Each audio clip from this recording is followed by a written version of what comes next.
आप सबका बहुत बहुत स्वागत है अंग्रेजी मेला यूट्यूब चैनल में। आज हम इस लेसन में पढ़ेंगे पार्ट ऑफ स्पीच। हाँ जी, part of speech. Part speech जो 8 प्रकार के होते हैं वो इस प्रकार है: noun, pronoun, verb, adverb, adjective, prepositions, conjunction, interjection. तो इस लेसन में हम आज पढ़ेंगे विशेष रूप से नाउन के बारे में, उसके बाद 1 बाय 1 करके सबके बारे में। नाउन है, नाउन का डिफिनेशन होता है कि noun is name of anything like animal, place, person, things, idea, abstract, action, state और क्वालिटी और कॉल्ड द नाउन। यानी कि आप किसी भी नाम को, जैसे कि एनिमल का कोई नाम हो या किसी जगह का नाम हो, किसी व्यक्ति का नाम हो या कोई वस्तु हो या कोई विचार हो या भाववाचक कोई शब्द हो या कोई एक्शन हो या स्टेट हो या कोई क्वालिटी हो, उसको हम नाउन बोलते हैं। ठीक है, एग्जाम्पल देखते हैं। जो एग्जाम्पल है वो इस प्रकार है: girl, book, teacher, water, Delhi, Ram, honesty, happiness, family, sleep, death, etc। ये सब क्या है? नाउन है। तो आप समझ गए होंगे कि कोई भी वस्तु, व्यक्ति जो नाम होता है उसको हम नाउन कहते हैं। उसको डिटेल में पढ़ते हैं। और नाउन का कार्य क्या होता है? Function of noun. तो noun plays the role in a sentence as subject of verb, object of a verb और both subject and object of a verb. तो इसमें कह रहा है कि जो नाउन होता है वो सेंटेंस में ऑब्जेक्ट के रूप में, वर्ब का जो वर्ब का ऑब्जेक्ट होता है उसके रूप में काम करता है, या जो सब्जेक्ट होता है उसके रूप में काम करता है। ये दोनों में काम करता है। ठीक है, वर्ब के सब्जेक्ट के रूप में और वर्ब के ऑब्जेक्ट के रूप में। जैसे रामू इज़ प्लेइंग, तो रामू यहाँ पे सब्जेक्ट का काम कर रहा है लेकिन क्या है? नाउन है।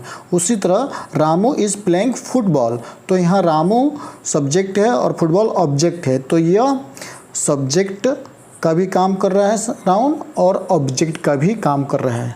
यहाँ पे सब्जेक्ट रामू हो गया और ऑब्जेक्ट क्या हो गया? फुटबॉल हो गया। ओके, फिर आगे बढ़ते हैं।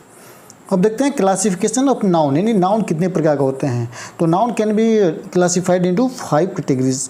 नाउन को 5 कैटेगरी में बांटा गया है। पहला क्या है? प्रॉपर नाउन, दूसरा कॉमन नाउन, तीसरा कलेक्टिव नाउन, चौथा मटेरियल नाउन, पांचवा abstract noun. Okay, proper noun का मतलब होता है व्यक्तिवाचक संज्ञा, कॉमन नाउन का मतलब होता है जातिवाचक संज्ञा, कलेक्टिव नाउन का मतलब होता है समूहवाचक संज्ञा, मटेरियल नाउन का मतलब आप लोग जानते हैं, एब्स्ट्रैक्ट नाउन का मतलब होता है भाववाचक संज्ञा। ओके, तो इसको थोड़ा हम डिटेल में पढ़ते हैं। Proper noun is the name of some particular person, place और थिंग। यह प्रॉपर नाउन किसी विशेष स्थान, जगह या व्यक्ति का नाम होता है। Example, Delhi is the capital of India. तो यहाँ जो दिल्ली है वो दिल्ली ये पार्टिकुलर प्लेस है। Okay, Satya is a honest boy, तो सत्या क्या है? यह पार्टिकुलर एक नेम है, यानी कि नाम है। ओके, आप ऐसे समझ सकते हैं कि proper noun is the name of some particular, नहीं किसी विशेष स्थान या व्यक्ति या वस्तु के नाम को हम प्रॉपर नाउन कहते हैं। ओके, नेक्स्ट देखते हैं कॉमन नाउन। कॉमन नाउन होता है, common noun is a noun that is not same of the particular class और thing but that present one और all of members of that class और things. समझ में आया? एग्जाम्पल देते हैं, Satya is a smart boy. Here boys is common noun while Satya is proper noun. यहाँ common noun को हम थोड़ा डिटेल में समझेंगे एग्जाम्पल के साथ।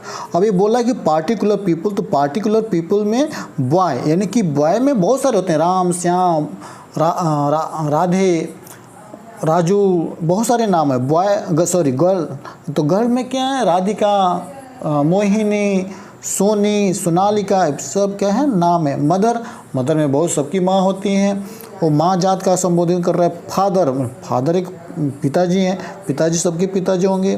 ठीक है, उससे ही बेबी बहुत सारे हैं।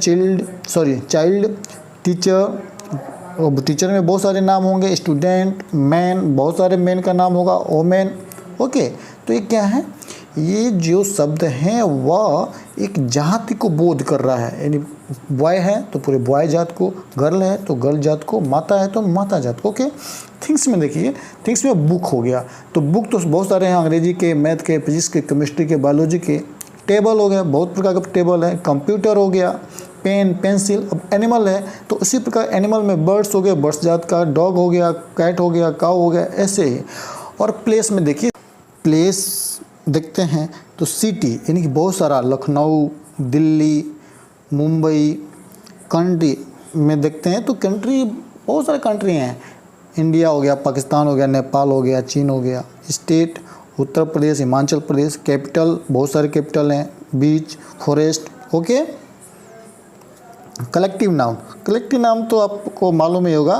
Collective noun is the name of a collection और member, a group of things taken together and consider as one whole, यानी यह समूहवाचक है, इससे समूह का बोध होता है। ठीक है, कलेक्टिव नाउन का मतलब होता है समूहवाचक संज्ञा, जिस शब्द से आपको समूह का बात हो। Example, public was not aware for the incident. Okay, example देखते हैं, क्राउड। अब क्राउड में क्या एक आदमी होता है? नहीं, यह क्राउड भीड़ है, यानी कि समूह है। क्लास, क्लास में बहुत सारे छात्र हैं तो एक भीड़ वाली जगह है, यानी समूह है। आर्मी, आर्मी में बहुत सारे लोग होते हैं। गैंग, अब गैंग में बहुत सारे लोग हैं। टीम, अब एक आदमी से टीम तो बनता नहीं ना, तो team. Family, committee, audience, council, public, group, company, society, corporation, ETC, ये सब क्या है? यह कलेक्टिव नाउन है। ओके, फिर आगे बढ़ते हैं। अब आ गया material noun. Material noun is the name of material, substance और इंग्रेडिएंट्स ऑफ थिंग्स, यानी क्या, किसी भी मटेरियल का नाम हो या तत्व का नाम हो तो उसको हम मटेरियल नाउन कहते हैं। जैसे steel, iron, copper, gold, coal, silver, milk, water, sugar. Okay, rice, pulse, जितने चीज़ आते हैं जो खाने वाले हैं और जो मेटल्स होते हैं या जो मटेरियल है उसको हम मटेरियल नाउन बोलते हैं। ओके, तो आप लोग भी इस थोड़ा दिमाग लगाएं। अब आता है अब्स्ट्रैक्ट नाउन, यानी कि भाववाचक, जिस शब्द से आप भावनाएं छलकती है, यानी भावनाओं का बोध होता है, उसे अब्स्ट्रैक्ट नाउन बोलते हैं। ओके, मैं पढ़ के थोड़ा बता दूं आपको। Abstract noun is usually the name of quality, action, state और concept. Abstract noun are the name of such things those can not be touch, tested, smelt और हर्ट। हाँ, और अब्स्ट्रैक्ट नाउन को हम टच नहीं कर सकते, उसका टेस्ट नहीं कर सकते, उसे हम स्मेल्ट नहीं कर सकते, स्मेल नहीं, सूंघ नहीं सकते। ओके, तो ये इसकी फीचर्स है, विशेषता है, उसका डिटेल और हम देखते हैं। ओके, एग्जाम्पल के साथ में। अब एग्जाम्पल है क्वालिटी का, ऑनेस्टी। ऑनेस्टी को, ईमानदारी को छू सकते हैं, सूंघ सकते हैं, टच कर सकते हैं? नहीं। ब्यूटी, ब्यूटी मीन्स आपका इंटरनल जो ब्यूटी है, ब्रेवरी, बहादुरी, विजडम, बुद्धिमानी, डार्कनेस, डार्कनेस को छू सकते हैं, पकड़ सकते हैं, महक सकते हैं? नहीं। ओके, गुडनेस, अच्छाई, ब्राइटनेस, चमक, क्या हम इसको टच कर सकते हैं, छू सकते हैं या खुशबू उसका ले सकते हैं? नहीं। ओके, यह भावनाएं हैं, ये भावनाओं को व्यक्त करने वाली शब्द हैं। अब देखते हैं एक्शन में, जजमेंट, मूवमेंट, लाफ्टर। ओके, इसको ना हम टच कर सकते हैं, ना सूंघ सकते हैं और ना छू सकते हैं। स्टेट का मतलब होता है कंडीशन, जैसे childhood, boyhood, youth, death, poverty, slavery, ये सब क्या है? भाववाचक शब्द हैं। ग्रामर, केमिस्ट्री, फिजिक्स, म्यूजिक, ये सब भी क्या है? भाववाचक नाउन हैं। ओके, संज्ञा हैं। अगर यह वीडियो आप सबको पसंद आया हो तो कृपया इस वीडियो को अधिक से अधिक लाइक करें और अपने दोस्तों के पास शेयर ज़रूर करें और मेरे अंग्रेजी मेला यूट्यूब चैनल को सब्सक्राइब करना ना भूलें। इसको सब्सक्राइब अवश्य करें।